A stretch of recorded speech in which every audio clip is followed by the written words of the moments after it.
আমাদের ছাদে দুটো ড্রাগন গাছ আছে। ড্রাগন গাছ দুটো, একটার বয়স 1.5 বছর আর একটার বয়স প্রায় 3 বছর। তো এবছরই প্রথম ফুল এসেছে। আমরা তো ভীষণ খুশি যে আমাদের গাছে ফুল এসেছে। তো কিছুদিন পর ফুল আসার মোটামুটি 10-15 দিন পর ফুলগুলো বড় হয়েছে। আরও 2-3 দিন পর ফুলগুলো ফোটার মতো হয়েছে। এই ফুলগুলো যেদিন ফুটেছে এটা হচ্ছে সেদিন সকালের ক্লিপস। আর রাত্রেবেলা আমরা ফুলগুলো কিন্তু পরাগায়ন করেছিলাম, কিন্তু তাতেও কিন্তু ফুল থেকে কিন্তু কোনো ফল হয়নি। ভীষণই মনটা খারাপ হয়ে গেছিলো যে আমাদের বোধহয় আর ড্রাগন ফল হবে না। তো যাই হোক, পরে যখন আরও কিছুদিন পর এই ফুলগুলো শুকিয়ে গেল আর কিছু আরও ফুল নতুন আসলো গাছে, সেই ফুল থেকে কিন্তু এই ফলগুলো তৈরি হয়েছে।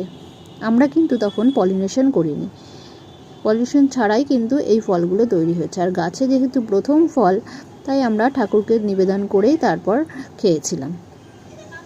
আর দুটো গাছেই কিন্তু পরের বার ফল হয়েছিল। প্রথম ধাপে যে ফুলগুলো এসেছিলো সেখান থেকে কিন্তু কোনো ফলই আমরা পাইনি।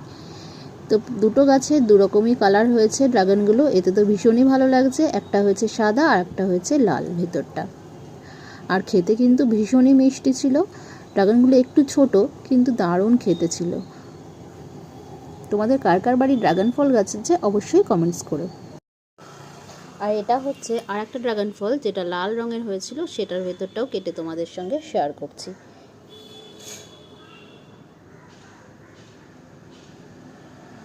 দেখতে যেমন সুন্দর, খেতেও কিন্তু ভীষণ মিষ্টি ছিল। সাইজে একটু ছোট কিন্তু খেতে কিন্তু খুবই মিষ্টি ছিল। তোমাদের কার কার বাড়ি ড্রাগন ফল গাছ আছে অবশ্যই কিন্তু কমেন্টস করতে ভুলো না।